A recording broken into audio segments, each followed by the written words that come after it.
Hello friends, welcome to Ajit study centre. तो आज के इस वीडियो में हम लोग कक्षा 10वीं के प्रमेय 6.6 जो कि एग्जाम के दृष्टिकोण से काफ़ी महत्वपूर्ण है, इस प्रमेय को हम लोग पढ़ने वाले हैं। तो आप इस वीडियो को बिना स्किप किए पूरा अंत तक ध्यान से देखिए। तो चलिए शुरू करते हैं आज के इस वीडियो को। तो देखिए, प्रमेय 6.6 में कहा गया है, दो समरूप त्रिभुजों के क्षेत्रफलों का अनुपात इनकी संगत भुजाओं के अनुपात के वर्ग के बराबर होता है। देखिए, बोला गया कि दो समरूप त्रिभुज, तो यहाँ पर हमने दो समरूप त्रिभुज लिया है। ए बी सी पहला त्रिभुज है और पी क्यू आर दूसरा त्रिभुज है। ये दोनों त्रिभुज जो है ए बी सी और पी क्यू आर, ये एक दूसरे का समरूप है। अब देखिए, बोला गया कि इनकी संगत भुजाओं के अनुपात के वर्ग के बराबर होता है। तो इनकी संगत भुजा, तो संगत भुजा क्या होगा, तो ए बी भुजा जो है वो पी क्यू भुजा के संगत भुजा हो गया, बी सी जो है वो क्यू आर का, और ए सी जो है वो पी आर का, यानी कि सी ए आर पी का। तो इस तरह से देखिए, यहाँ पर हम लोग लिखेंगे विशेष प्रतिज्ञा। दिया है, जो कुछ भी दिया है उसको यहाँ पर हम लिख लेंगे। क्या दिया हुआ है, देखिए, त्रिभुज ए बी सी जो है वो समरूप है किसका, त्रिभुज पी क्यू आर का। तो इस तरह से हमें सिद्ध करना है कि एरिया ऑफ त्रिभुज ए बी सी, यानी कि ये जो त्रिभुज ए बी सी का जो क्षेत्रफल है और ये जो त्रिभुज पी क्यू आर का क्षेत्रफल है, वो इसका संगत भुजाओं के वर्ग के बराबर होता है। यानी कि इसका जो संगत भुजा है ए बी और इसका संगत भुजा पी क्यू, वर्ग के बराबर, यानी कि इसका स्क्वायर। तो ए बी बटा पी क्यू का स्क्वायर बराबर में बी सी बटा क्यू आर का स्क्वायर और फिर सी ए बटा आर पी का स्क्वायर। तो अब यहाँ पर देखिए बनावट में हम लोग क्या लिखेंगे, ये जो त्रिभुज ए बी सी था और ये जो त्रिभुज पी क्यू आर था, वहाँ पर हमने एक्स्ट्रा क्या किया है कि ए डी लंब बी सी खींच दिया है, और त्रिभुज पी क्यू आर में क्या किया है, पी एम लंब क्यू आर खींच दिया है। तो इसको हम लिखेंगे बनावट में। चलिए, तो यहाँ पर लिखेंगे बनावट, ए डी लंब बी सी तथा पी एम लंब क्यू आर खींचा।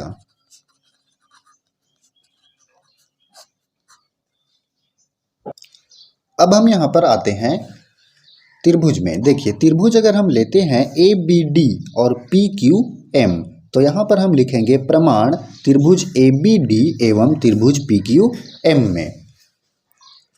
चलिए, यहां पर लिखते हैं प्रमाण त्रिभुज ए बी डी तथा त्रिभुज पी क्यू एम में। चलिए, ध्यान से देखिए त्रिभुज ए बी डी और त्रिभुज पी क्यू एम को। ए बी डी यहाँ है और पी क्यू एम यहाँ पर है। तो इन दोनों त्रिभुज में हम देख रहे हैं कि ये जो एंगल बी है वो इस एंगल क्यू के बराबर है। ये एंगल बी ये एंगल क्यू के बराबर है। क्यों बराबर है, क्योंकि यहाँ पर दिया हुआ है कि ये जो त्रिभुज है ए बी सी, ये त्रिभुज पी क्यू आर के समरूप है। तो हम लोग आराम से लिख सकते हैं एंगल बी बराबर एंगल क्यू। और अगर हम देखते हैं ए डी बी और फिर पी एम क्यू, यहाँ पर दोनों त्रिभुज में क्या है, दोनों त्रिभुज में यहाँ पर 90 डिग्री का कोण बन रहा है। तो लिखेंगे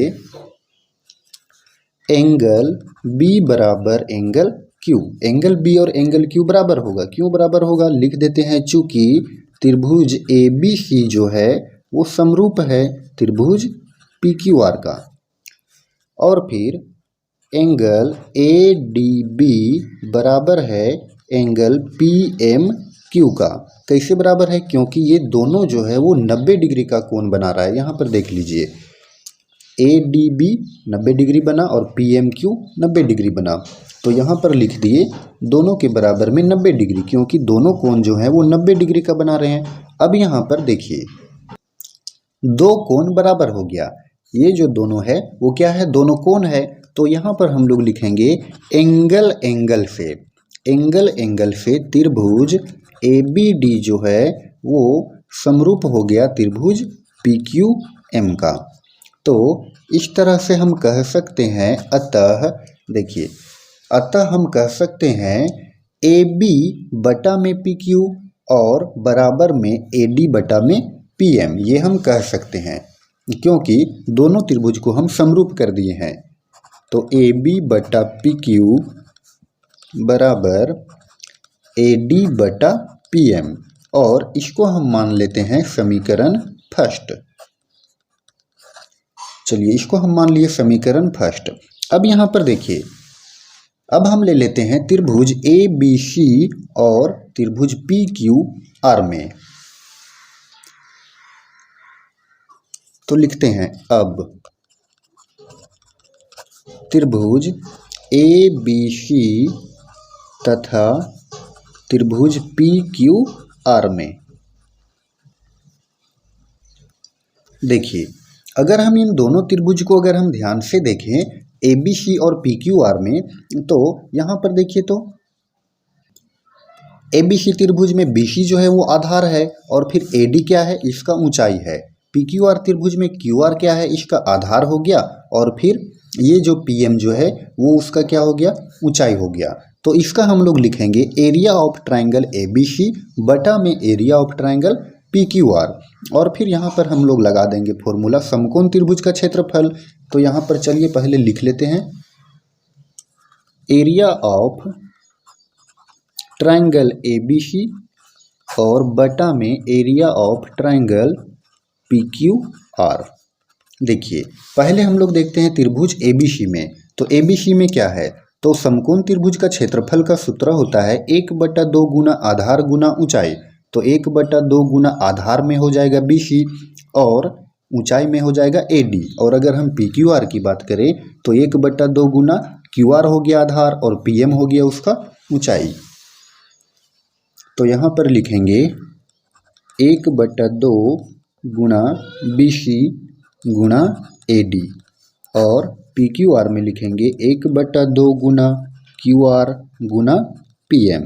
अब देखिए 1/2 अंश में और 1/2 हर में, तो ये क्या हो गया, कट गया। तो यहाँ पर क्या बचा, यहाँ बच गया BC गुना AD और बटा में QR गुना PM।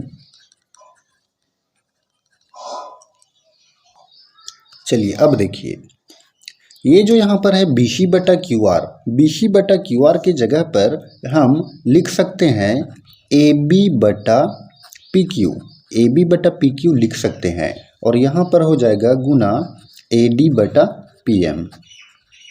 देखिए, और यहाँ पर हम लोग लिख देंगे चूंकि AB बटा PQ बराबर है BC बटा QR का। देखिए, यहाँ पर था BC बटा QR, लेकिन हम लोग लिखे AB बटा PQ। क्यों लिखे, क्योंकि BC बटा QR जो है वो AB बटा PQ के बराबर है। देखिए, ये जो BC बटा जो QR है वो AB बटा PQ के बराबर है, क्योंकि दोनों क्या है, दोनों समरूप त्रिभुज है। तो अब देखिए, अब हम यहाँ पर लिखेंगे